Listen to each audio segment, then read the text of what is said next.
Coronavirus, la pandemia. ¿Cuáles son los síntomas? ¿Cómo se transmite? ¿Qué puedo hacer para protegerme y prevenir la propagación de la enfermedad? Nuevo padecimiento que ha encendido las alarmas de los sistemas de salud. Coronavirus, la pandemia.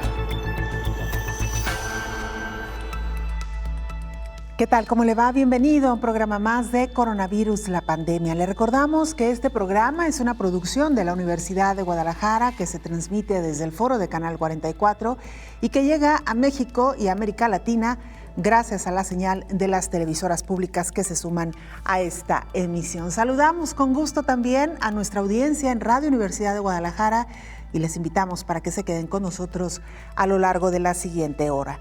Hoy dedicaremos nuestro programa a hablar de la nueva desescalada o llamada nueva normalidad, qué sí y qué no se debe hacer en las empresas y en los ámbitos públicos para evitar un nuevo repunte de casos en el mundo, el tema al que hoy le dedicaremos este programa. El gobierno de Perú dará una pensión a las niñas y niños que quedaron huérfanos de madre o padre debido a la pandemia de COVID-19. Le estaremos contando los detalles de esta información. Y descubren nuevos síntomas de COVID. Se trata del priapismo, es decir, erecciones que duran más de 4 horas. También le tendremos los detalles. Y cada vez se aumenta más la confianza para viajar, señala una encuesta de la industria aérea. Esto y mucho más a lo largo de la siguiente hora. Vamos con nuestra compañera Isaura López Villalobos para que nos ponga en contexto, para que dé marco al programa de hoy. Desde hace un mes empezó a descender el número de personas contagiadas por COVID-19, atribuido para algunas voces médicas mundiales por las condiciones climáticas y la aplicación de la vacuna. Sin embargo, el riesgo por regresar a los picos altos de la enfermedad coronaria es latente. La positividad de COVID-19 está a flor de piel. Los contagios permanecen y tomando en cuenta que estamos en la época en que el año pasado empezó a escalar a gran velocidad en la región europea, se debe de reforzar todas las medidas en cada sector social, turístico y económico. A unas semanas del periodo vacacional, reforzar los protocolos sanitarios es esencial. Las medidas de distanciamiento, uso de cubrebocas, lavado de manos son fundamentales para tratar de encapsular al virus SARS-CoV-2, que ha dejado en los últimos casi 15 meses más de 2.600.000 decesos. Los países abrieron sus caminos de manera cautelosa a la nueva normalidad. Sin embargo, ha sido de una forma abrumadora y con riesgos. En la primera apertura se elevaron los casos de manera rápida, regresando al confinamiento y así sucesivamente. Sin embargo, a partir de mediados de enero de este año hubo un criterio unificado en la reducción de casos tras pasar una Navidad e inicio de año 2021 difícil con una pirámide de enfermos y muertes. El retorno a una nueva normalidad no se ha podido dar. Sigue las vicisitudes por la pandemia coronaria que ha frenado el regreso a clases y amenaza, de acuerdo con expertos internacionales, elevarse para las próximas vacaciones. Cada país y cada autoridad sanitaria evalúa los riesgos y más con la presencia de las variantes porque de volverse a presentar brotes se corre el riesgo de cerrar algunas puertas. A la pregunta qué hacer y qué no hacer está en las manos de todos. Con las reiteradas medidas sanitarias, uso de cubrebocas permanente, lavado de manos, distanciamiento social, realizar las actividades esenciales y seguir los protocolos sanitarios establecidos en cada sector. Y estas medidas son más salvadoras en lo que se administra la vacuna COVID-19 a más del 70% de la población mundial. Informó Isaura López Villalobos. Vamos al informe diario actualizado de la Organización Mundial de la Salud. Nos llega desde Ginebra, Suiza, y es nuestro compañero Roberto Castañares, corresponsal de la agencia EFE, quien nos lo presenta. Roberto, qué gusto escucharte. Adelante con el reporte. Hola, ¿qué tal? Buenos días, Belén. Buenos días a todo el auditorio de Canal 44. 117 millones de infectados y 2.600.000 muertos. Este es el balance global hoy desde el inicio de la pandemia. También hoy la Organización Mundial de la Salud ha reportado hasta ahora unos 300.000 nuevos casos y tenemos que ver cómo acaba el miércoles porque el lunes y el martes contabilizó algo más de esos 300.000. Si se repiten esos números hoy y en los próximos días, quizá estemos en realidad en un estancamiento de la pandemia a nivel global y no en un ligero repunte como aún pensamos. Tendremos tiempo de confirmar el escenario según avance este mes. Con los decesos sí estamos aún en una bajada en la curva. Hoy tenemos confirmados unos 4.000 y habrá que ver también cómo acaba el día. Los 2 primeros de la semana nos han dejado 7.000 cada jornada, que son varios cientos menos que la media de la semana anterior. Fijándonos en las áreas geográficas, tan solo en el Mediterráneo oriental es claro que la pandemia, tanto en casos como en muertes, está en crecimiento. En el resto, o estamos en zona indefinida o en bajada. Mientras, más de 100 farmacéuticas y otros actores del sector sanitario han estado reunidos para estudiar cómo aumentar la producción de vacunas anti-COVID.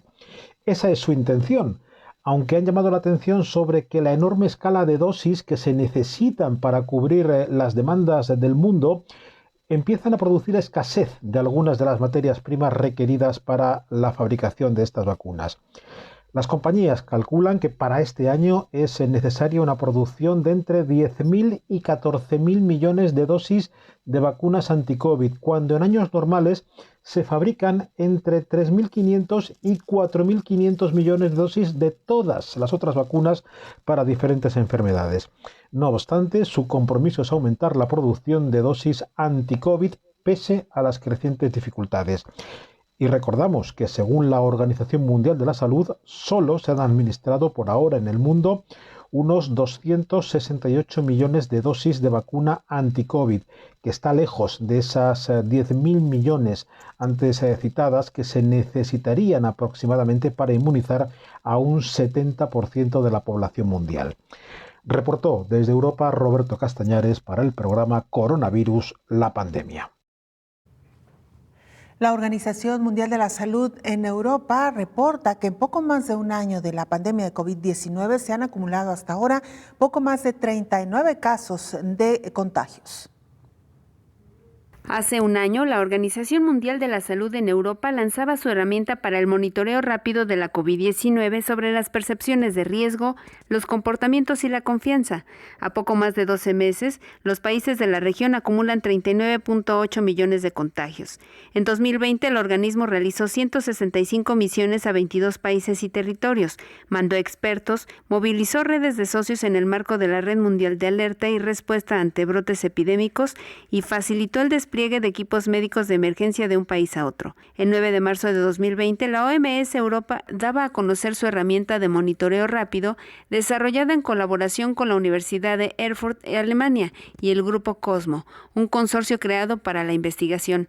Para tener éxito, la prioridad era generar confianza en las autoridades de salud, recomendaciones e información, percepciones de riesgo, aceptación de los comportamientos recomendados, conocimiento, barreras o impulsores de los comportamientos recomendados, percepciones erróneas y estigma. Un par de días después de lanzar esta herramienta en la región, el director general de la OMS, Tedros Adhanom, declaraba que la irrupción del virus SARS-CoV-2 correspondía a una pandemia, informó Elizabeth Ortiz. Chile es el primer país que más rápido está administrando la vacuna contra COVID-19 en todo el mundo, con un promedio de 1.8 dosis diarias por cada 100 habitantes inoculadas en las últimas 7 jornadas. El último cómputo de datos que lleva el programa Our World in Data de la Universidad de Oxford señala que en el ranking mundial Chile está en el primer lugar entre los países que vacunan más rápidamente, considerando el promedio de la última semana. Israel era el país que venía liderando la inoculación de dosis con base en el promedio de los últimos días, quedando esta jornada en 1.3 según los últimos datos. Se lo adelantábamos ya en titulares. Perú anuncia un nuevo programa de apoyo a niñas y niños que han quedado huérfanos de padre o madre a raíz de la pandemia de COVID-19.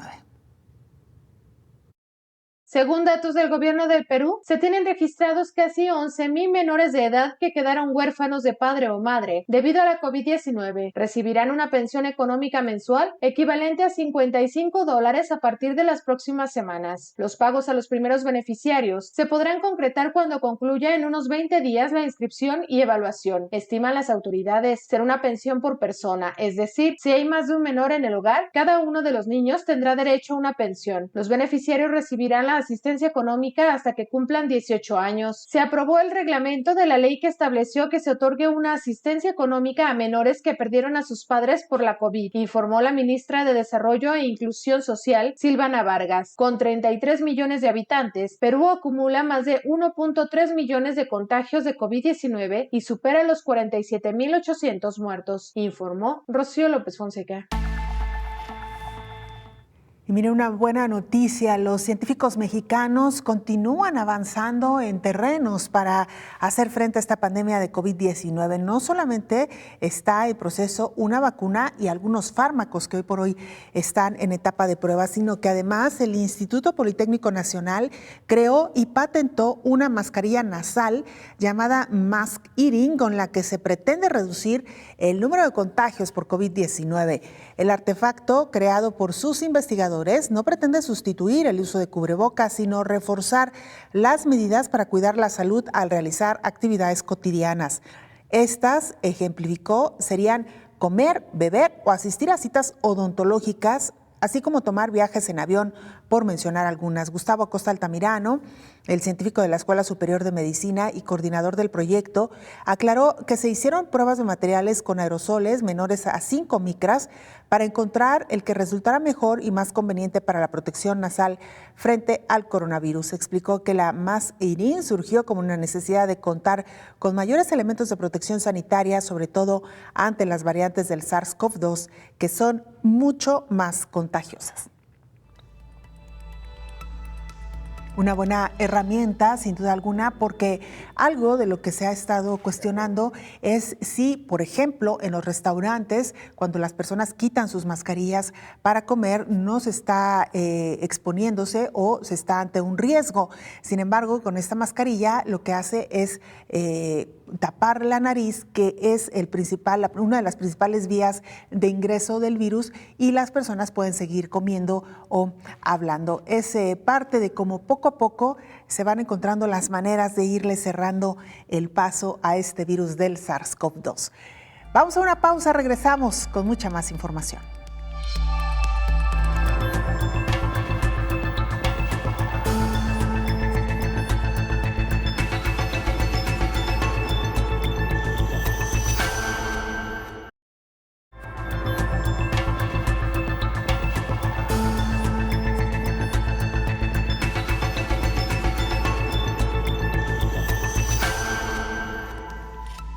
Una vez que ha iniciado el proceso de vacunación en casi todo el mundo, los Centros de Control de Enfermedades de Estados Unidos han emitido una guía para responder a aquellas preguntas más comunes entre las personas que ya recibieron por lo menos una dosis de las vacunas. ¿Qué hacer o qué no hacer tras ser vacunado? Una vez que las personas hayan sido vacunadas con el esquema completo contra la COVID-19, deben seguir tomando precauciones en lugares públicos como usar la mascarilla, mantenerse a 1.8 metros de distancia de los demás, evitar multitudes y espacios mal ventilados. Se considera que las personas están completamente vacunadas después de 2 semanas de recibir su segunda dosis de vacunas de Pfizer o Moderna. En el caso de la vacuna de Janssen, de Johnson & Johnson, es una dosis única. También se considera que la persona está protegida después de 2 semanas de recibirla. Si han pasado menos de 14 días desde la primera inyección, la persona no está del todo protegida. Por eso debe tomar las medidas de protección. ¿Qué pueden hacer quienes están totalmente vacunados? Pueden reunirse en interiores con personas completamente vacunadas sin usar una mascarilla. Pueden reunirse en interiores con personas no vacunadas de otro hogar, por ejemplo, visitar a familiares que viven juntos sin mascarilla, a menos que alguna de esas personas o cualquiera con la que vivan tenga un mayor riesgo de contraer una enfermedad grave por la COVID-19. Si ha estado cerca de alguien que tiene COVID-19, no es necesario que se mantenga alejado de los demás ni se haga la prueba a menos que tenga síntomas. Pero quienes vivan en un entorno o lugar grupal y estén cerca de quien tuvo la infección, hay que mantenerse alejado 14 días y hacerse la prueba, informó Elizabeth Ortiz. El Instituto Max Planck de Antropología Evolutiva y el Hospital St. George en Alemania han desarrollado protocolos mejorados para realizar pruebas de detección del virus SARS-CoV-2. El método puede detectar una muestra positiva de COVID-19 en un grupo con 25 muestras no infectadas en menos de una hora. La reacción cuantitativa en cadena de polimerasa en tiempo real, mejor conocidas como PCR, es el método de diagnóstico más utilizado para detectar virus de ARN como el nuevo coronavirus. Sin embargo, requiere equipos de laboratorio costosos y la escasez global de reactivos para la purificación de ARN ha aumentado la necesidad de encontrar alternativas simples pero confiables. Una alternativa a la tecnología PCR es RT-LAMP, amplificación isotérmica medida por bucle de transcripción inversa. Esta prueba amplifica la secuencia diana deseadas del virus a una temperatura constante, utilizando un equipo mínimo en comparación con las PCR. En 2020 se adaptó a la detección de SARS-CoV-2. También se demostró que en lugar de un bastoncillo que muchas personas encuentran desagradable, se puede realizar en muestras de lavado de gárgaras. El primer autor, Lucas Bockelman, y sus colegas han desarrollado ahora un ensayo colorimétrico llamado CopyILAM, con lo que se extrae y se concentra el ARN viral de un conjunto de muestras de lavado con gárgaras, según publican en la revista Nature Communications. Y en más información, descubren nuevos síntomas de COVID. Se trata del priapismo. ¿Qué es esto? Bueno, pues erecciones que duran hasta más de 4 horas. Descubren científicos una nueva secuela del coronavirus, el priapismo. Se trata de una afección que se produce cuando la sangre queda atrapada en el pene y cuyos síntomas son erecciones de más de 4 horas de duración y no está relacionada con la estimulación sexual. Los hallazgos fueron publicados en la revista The American Journal of Emergency Medicine, en el que se describe el caso de un hombre de 69 años que ha sufrido esta condición tras infectarse del nuevo coronavirus. El estudio señala que el priapismo es considerado como una complicación tromboembólica de un paciente con COVID. El paciente fue ingresado en el hospital por COVID y como su dificultad respiratoria empeoró, tuvo que ser sedado e intubado, y fue el momento donde se presentó la erección. Los médicos lograron con diferentes medicamentos bajar la inflamación. El paciente sufrió síndrome de distrés respiratorio del adulto grave en la unidad de cuidados intensivos y finalmente murió. Sin embargo, no experimentó más complicaciones tromboembólicas y el priapismo no volvió a aparecer, especificó el estudio. Las complicaciones tromboembólicas son frecuentes con la COVID. En un estudio con más de 3.300 pacientes en Nueva York, se observó una tasa de trombosis del 16%, 29.4% en pacientes de la unidad de cuidados intensivos, utilizando prácticas de detección de rutina. La mortalidad en los pacientes con episodios trombóticos fue el doble que aquellos sin trombosis, informó Rocío López Fonseca. Conforme avanza el proceso de vacunación, también conforme se ha ido alcanzando cierto grado de inmunidad de rebaño y cuando cada vez se tiene más conciencia sobre el cuidado autopersonal, sobre todo en los espacios públicos, hay grupos de personas que han comenzado a retomar algunas actividades cotidianas, entre ellas viajar. La Asociación Internacional de Transporte Aéreo hizo una encuesta reciente entre usuarios, la cual revela un aumento en la confianza para el regreso a los viajes, además de la aceptación de una aplicación para administrar sus datos de salud para trasladarse. El 88% cree que al abrir fronteras se debe lograr un equilibrio adecuado entre la gestión de los riesgos de la pandemia y hacer que la economía vuelva a funcionar. El 85% considera que los gobiernos deberían establecer objetivos de COVID-19 como la capacidad de prueba o la distribución de vacunas para reabrir sus fronteras. 68% estuvo de acuerdo en que su calidad de vida se ha visto afectada por las restricciones de viaje. 49% cree que las restricciones de transporte aéreo han ido demasiado lejos. Aunque hay apoyo público a las restricciones de viaje, Cada vez está más claro que las personas se sienten más cómodas con la gestión de los riesgos de COVID-19. La gente también se siente frustrada por la pérdida de libertad y viajar. 68% de los encuestados dijo que su calidad de vida está sufriendo como resultado. Casi 4 de cada 10 de los encuestados reportaron estrés mental y perderse un momento humano importante como resultado de las restricciones de los viajes. 1 de cada 3 se quejó que las restricciones les impiden hacer negocios con normalidad, informó Elizabeth Ortiz. Una pieza que también nos da pie para saludar en esta mesa de trabajo al infectólogo Héctor Raúl Pérez Gómez. Doctor, bienvenido. Belén, qué gusto saludarte, buen día. Igualmente, doctor, justo es el tema que hoy estamos abordando, cómo ante la disminución en el número de casos de contagio y muertes a nivel global, las personas poco a poco han ido como tomando más confianza, doctor, digamos en dos sentidos, en la percepción de que la pandemia está pasando, lo cual ya nos dirá ahorita su opinión, pero también en sentirse mucho más seguros en el espacio público tomando ciertas medidas, doctor. Mira, Belén, la pandemia a nivel global sí está teniendo una disminución importante. Por ejemplo, el 8 de enero del 2021, el número total de contagios reportado a nivel mundial fue de 833.500 aproximadamente en un día. Casos en un día. El 1 de marzo, el número total de casos en un día fue de 189,000. Entonces, hablamos de pues aproximadamente un 25% de los casos que se habían visto 2 meses previos.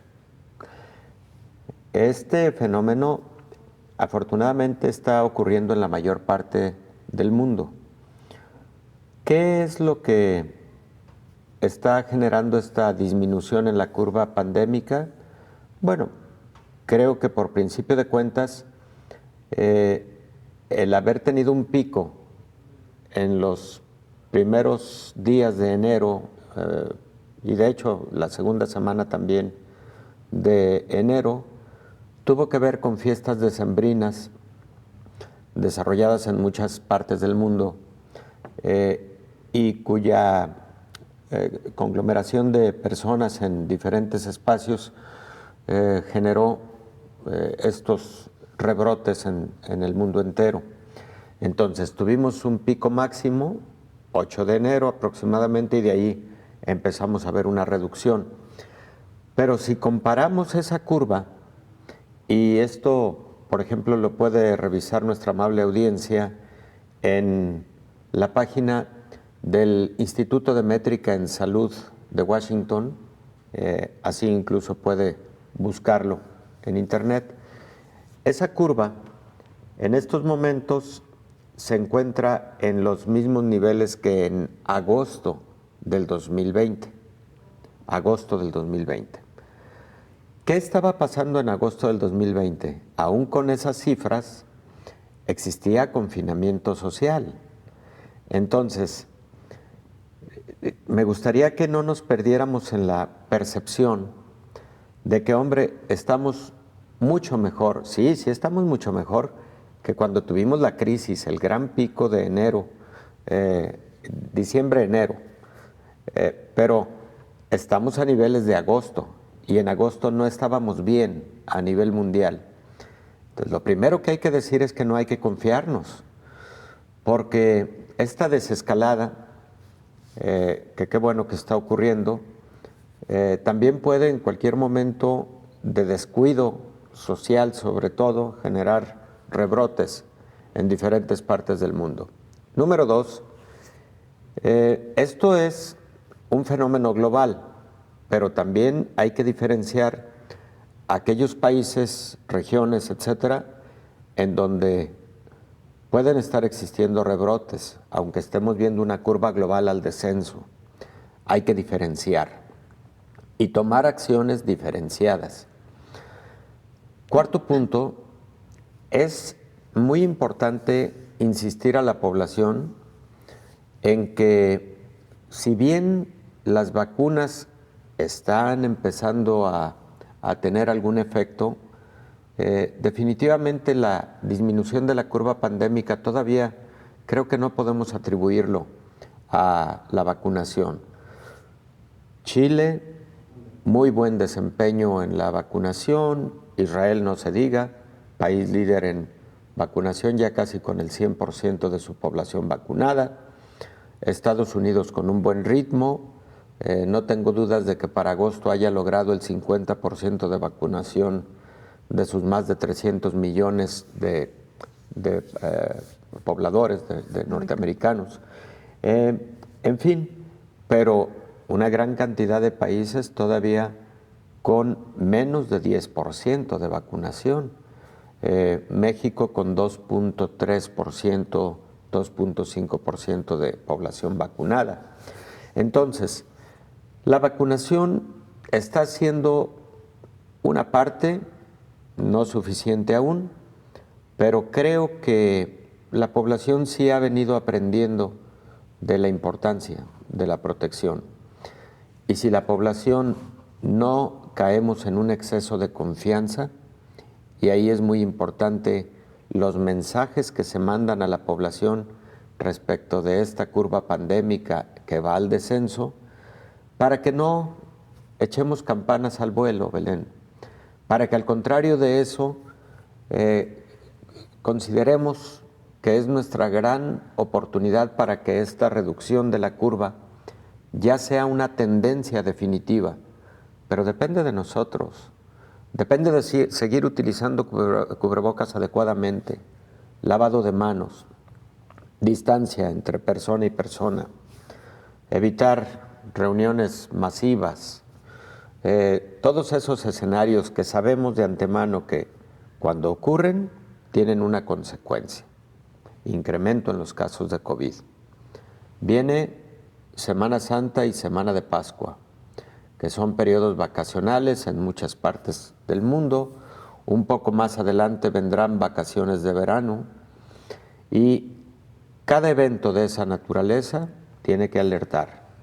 Nos cuidamos y logramos que esta tendencia a la baja sea definitiva, o entonces vamos a estar lidiando con nuevos rebrotes, con nuevas olas de la pandemia, y vamos a estar lidiando con escenarios parecidos a los que tuvo Inglaterra, Francia, en donde veían una disminución de la curva pandémica, hombre, qué bueno, reapertura de todo, y en pocas semanas rebrote de todo, y otra vez confinamiento social.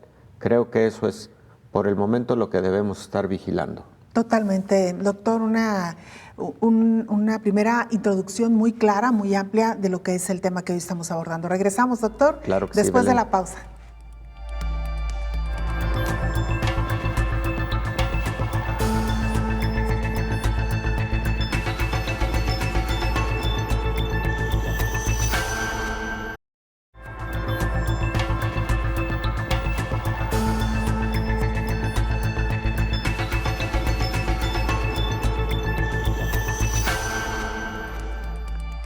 Hace unos momentos le presentábamos una pieza informativa de nuestra compañera Rocío López Fonseca, en la que daba cuenta que la industria de las aerolíneas están hasta cierto punto optimistas porque se están reactivando cada vez los viajes. Sin embargo, en la industria hotelera, en la industria turística como tal, los números continúan siendo desoladores, un dramático descenso de los destinos turísticos mundiales. En un nuevo llamado de la Organización Mundial del Turismo, se advirtió que 1 de cada 3 destinos de viaje en el mundo está ahora completamente cerrado a los viajeros internacionales. De acuerdo con la agencia, la aparición de nuevas variantes del coronavirus ha llevado a muchos gobiernos a revertir los esfuerzos para aliviar las restricciones a los viajes, siendo los cierres totales a los turistas más frecuentes en Asia y el Pacífico y Europa. A principios de febrero de 2021, el 32% de todos los destinos del mundo, 69 en total, estaban completamente cerrados al turismo internacional.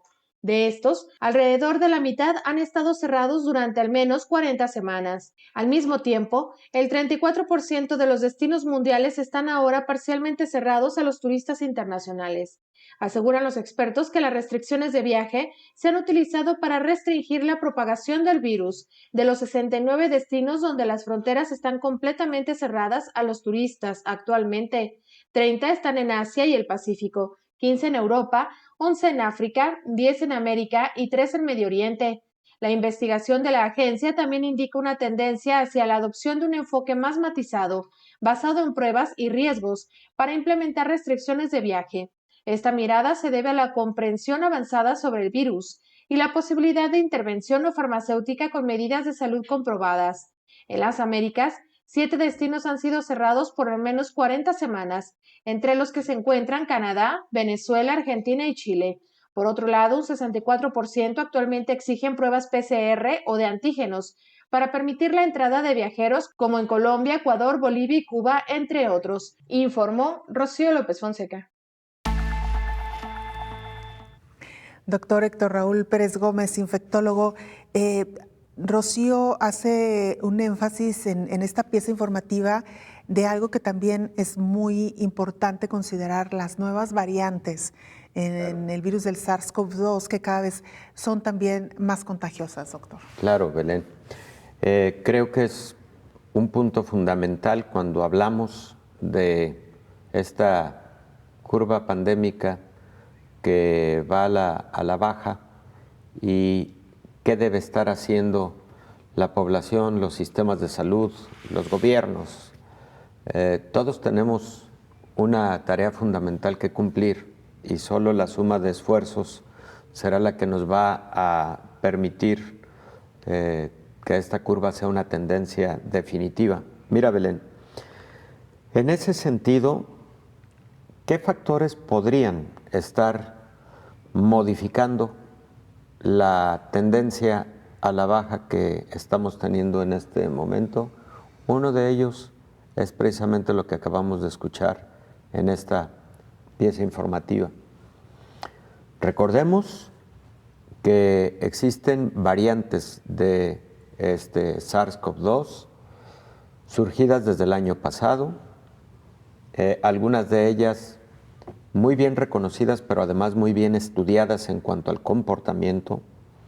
Y así como tú lo has dicho, las variantes sudafricanas, que no es una, la variante británica, que fue la primera en describirse, y la variante brasileña son las particularmente estudiadas en cuanto a el tipo de mutaciones, las mutaciones predominantes que han generado la aparición de estas cepas, de estas variantes, y cómo se ha descrito que tienen hasta un 50% de mayor capacidad de transmitirse entre persona y persona, comparado con lo que podemos considerar la cepa original de Wuhan.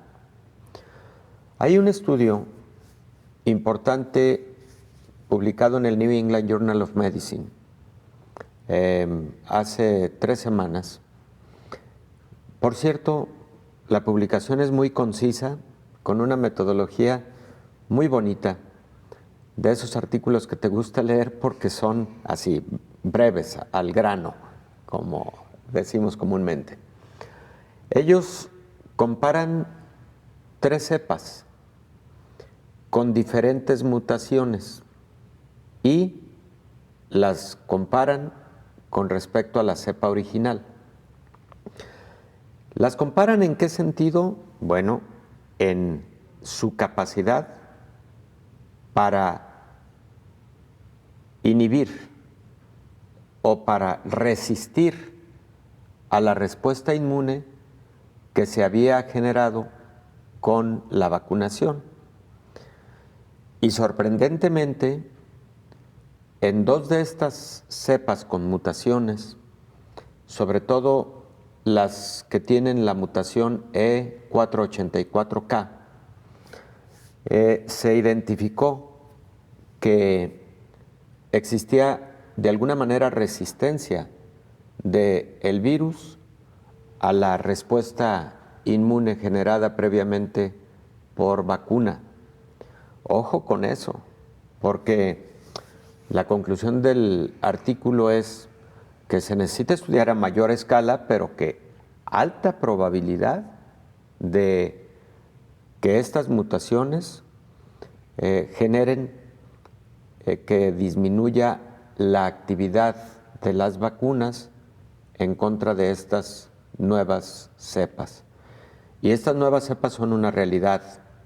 Por ejemplo, la cepa británica, conocida como B117, es una cepa que está prácticamente en 71 países en el mundo. Las sudafricanas, la cepa 531, por ejemplo, está en 31 países. Y la cepa brasileña, hasta hace un mes estaba en 7 países. No he revisado cuántos países más han reportado la presencia de la cepa brasileña. Entonces, ese es otro aspecto que debemos considerar y sobre el cual no debemos confiarnos. Ya cierto porcentaje de la población está vacunado y esperemos que esa vacuna brinde un buen nivel de protección, pero cuidado con el comportamiento de estas nuevas cepas. Y va a ser un reto para la ciencia el identificar si las vacunas van a necesitar una modificación en su estructura genética o una modificación en el tipo de antígeno a utilizar para que puedan seguir siendo eficaces. Otro reto más. Belén. Claro. Doctor, hasta ahora lo que se sabe es que estas vacunas, que hoy por hoy están ya en el mercado, sí son protectoras, sí, aún en estas variantes, ¿verdad, doctor? Efectivamente, Belén. Creo que es importante comentarlo porque creo que en este programa no nos gusta ser alarmistas, nos gusta ser objetivos y transmitir lo que publicaciones académicas van surgiendo a nivel mundial. Efectivamente, por ahora no existe contundentemente una publicación que diga en este grupo de población que se vacunó con tal biológico se encontró de nueva cuenta un alto porcentaje o un alto incidencia de COVID-19 a pesar de estar vacunados, porque la variante determinada resulta que es resistente, el sistema inmune desarrollado por la vacuna resultó ser resistente a la determinada cepa, ¿no? Todavía lo que acabamos de decir está visto en laboratorio, está identificado en modelos de laboratorio, todavía no en poblaciones a gran escala. Si llegara eso a ocurrir, si se llegara a observar, cuidado, se puede convertir en una nueva alerta sanitaria y puede cambiar radicalmente las estrategias de desarrollo de vacunas y por lo tanto también de esquema de distribución y aplicación de vacunas. De ahí la importancia, doctor, de ganarle la carrera a este virus que se replica de manera tan rápida y que muta también de manera rápida, y cómo podemos hacer, entre otras cosas, frenar esta ola de contagio. Usted nos lo ha dicho en otras ocasiones. Primero, las medidas que ya conocemos, la sana distancia, el uso de cubrebocas, no salir a menos de que sea estrictamente necesario. Y también, doctor, la vacunación, que esa es otra de las grandes apuestas. Entre más rápido la población esté inmunizada, pues el virus encontrará menos huéspedes disponibles. Con esto regresamos, doctor, claro, si le parece, sí, después de la pausa.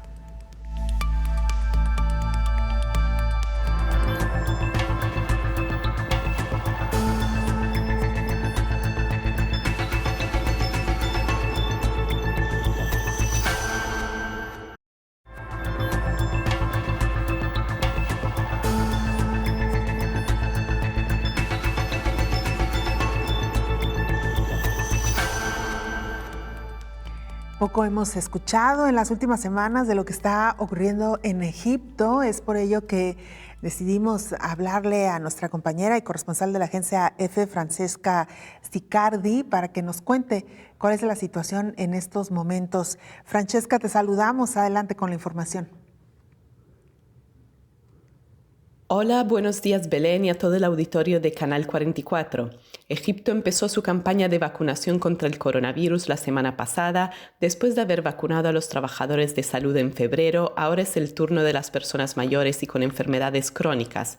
En esta primera fase pretende vacunar a unos 20 millones de egipcios, pero solo se inscribieron por el momento unos 153.000 y estas cifras quedan muy lejos de los 100 millones de habitantes del país. Egipto es la nación árabe más poblada y desde el primer momento intentó hacerse con un gran número de vacunas, pero tan solo recibió 350.000 dosis de la China Sinopharm y 50.000 de AstraZeneca y espera recibir más a través del mecanismo COVAX. Además, estos días se rumorea que el gobierno empezará a cobrar unos $13 por la vacuna y esto hizo saltar todas las alarmas en un país donde más del 30% de la población vive en la pobreza. El sistema de salud también es pobre, pero pudo hacer frente a las 2 primeras olas del coronavirus sin colapsar. Actualmente las cifras oficiales de contagios y muertes diarias se mantienen a la baja.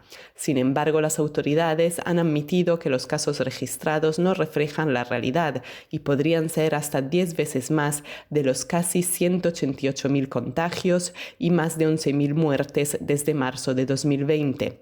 Durante la segunda ola, desde el pasado mes de noviembre, los contagios han sido más rápidos y el virus más mortífero. Sin embargo, el gobierno decidió no imponer restricciones ni medidas preventivas, porque la economía no podía parar de nuevo, sobre todo el sector del turismo, que es vital para el país de los faraones. Reportó desde Egipto Francesca Sicardi para el programa Coronavirus, la pandemia. Muchas gracias, Francesca, por este informe. Vaya situación también en países altamente poblados, doctor, que esto también no debemos perderlo de vista en esta desescalada o en este desconfinamiento, que lo decía ya nuestra compañera, un país como Egipto que depende altamente del turismo. Sí. El que haya encerrado esta actividad realmente los tiene pues, de rodillas, ¿no, doctor? Definitivamente, Belén. Egipto además es un país con muy alta densidad poblacional. 100 millones de habitantes. 100 millones, sí, en concentraciones metropolitanas, en vista de las características climatológicas, etcétera, de la nación. Y eso hace que precisamente la alta densidad en zonas específicas pues represente un riesgo. Por otro lado, sistemas de salud que precisamente por la afectación económica que han sufrido por la pandemia, pues se encuentran también sufriendo consecuencias importantes, ¿no? Sistemas de salud en las que la atención a patologías de tipo crónico como diabetes, hipertensión, etcétera, se han visto en dificultad. Y bueno, también lo relativo al proceso de vacunación, que en algunos de estos países sí está siendo todavía muy lento. Probablemente de Medio Oriente, bueno, ya lo decíamos, Israel, pero también Emiratos Árabes Unidos está teniendo ya un porcentaje muy alto de población vacunada, aproximadamente 60%, si mal no recuerdo. Pero en Medio Oriente quizás solo estos 2 países, pero los demás todavía con una lentitud en la vacunación. Tremendo. Doctor, ¿qué sí hacer y qué no hacer en esta nueva desescalada ya casi global, sobre todo en el ámbito laboral y en el ámbito del espacio público en general? ¿Qué sí hacer, Belén? Seguir cuidando los protocolos de prevención con las medidas que tantas veces hemos aquí repasado. Tener mucha conciencia en cuanto a que al presentar alguna sintomatología sugestiva de COVID, inmediatamente entrar en un aislamiento hasta tener un resultado de una prueba de laboratorio y con eso evitar tener el contacto con compañeros de trabajo, con otros familiares, etc. ¿Qué también hacer en caso de confirmación del diagnóstico de COVID? Inmediatamente identificar lo que fue el círculo de contacto para realizar pruebas de manera oportuna y con esto cortar cadenas de transmisión. Esto lo hemos dicho a lo largo de toda la pandemia. ¿Qué sí hacer? Sí realizar más exámenes de laboratorio para la detección oportuna y con esto controlar de igual forma, de manera oportuna, el crecimiento en un determinado círculo de convivencia. ¿Qué sí hacer además? Creo que evitar las reuniones masivas en espacios cerrados seguirá siendo fundamental. ¿Qué no hacer? Pues exactamente lo contrario de lo que acabamos de decir, pero lo que creo que resume con mucho lo que no debemos hacer es caer en el exceso de confianza. Porque, Belén, si uno revisa lo que está pasando en la mayor parte de las zonas metropolitanas en el mundo, uno ya se encuentra prácticamente con una población con una movilidad normal. Solamente, por ejemplo, para el caso de México, diría que solamente no está en actividad tradicional la población estudiantil que se encuentra tomando clases todavía en línea, todavía a través de plataformas. Hay algunas excepciones, recordemos el estado de Campeche, por ejemplo, pero creo que es la excepción. Y en ese sentido, el resto de la población estudiantil se encuentra trabajando en línea.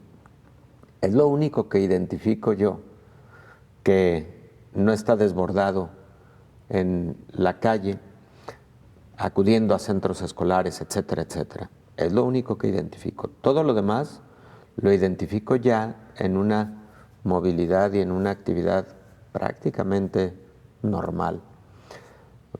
Y normal me refiero a la época prepandémica. No hay que confiarnos. Deben seguirse cuidando los protocolos de la, por ejemplo, cantidad de personas que pueden estar en un determinado restaurante, por ejemplo, ¿no? Recordemos que el aforo no debe ser mayor al 50%, ahora una mesa debe estar libre para que se guarde sana distancia entre mesa y mesa, etcétera. Y la pregunta es, ¿está ocurriendo? ¿Se está cuidando el aforo? ¿Hay realmente regulación y vigilancia de la autoridad para que eso se cumpla?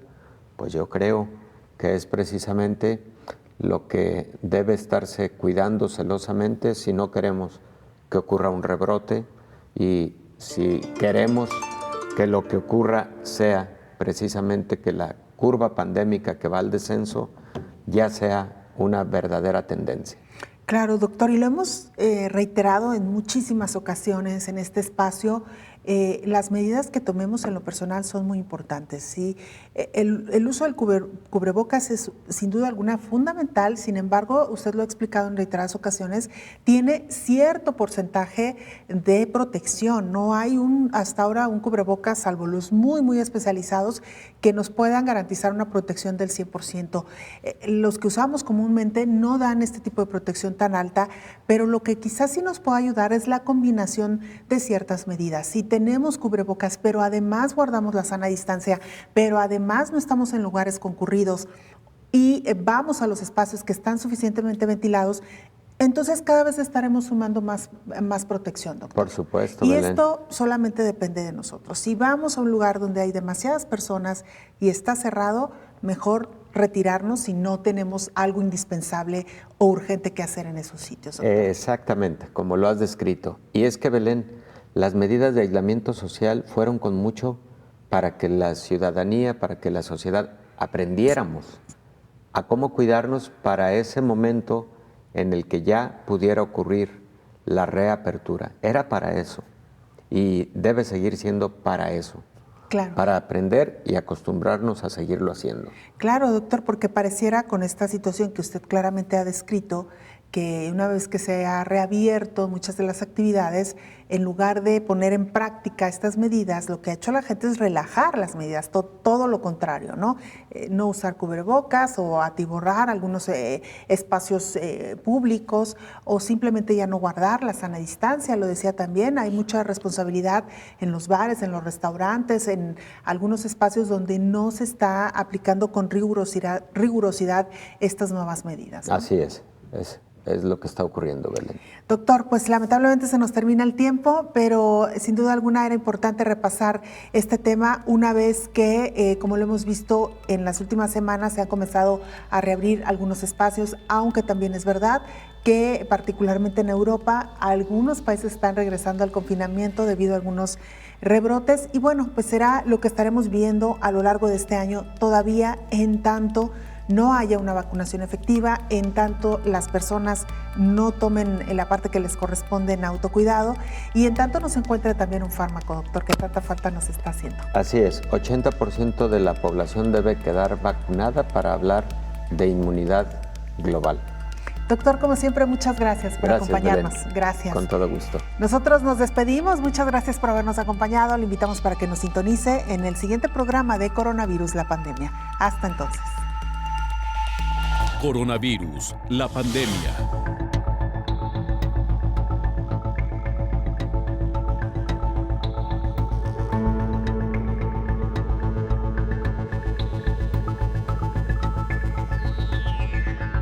Coronavirus, la pandemia.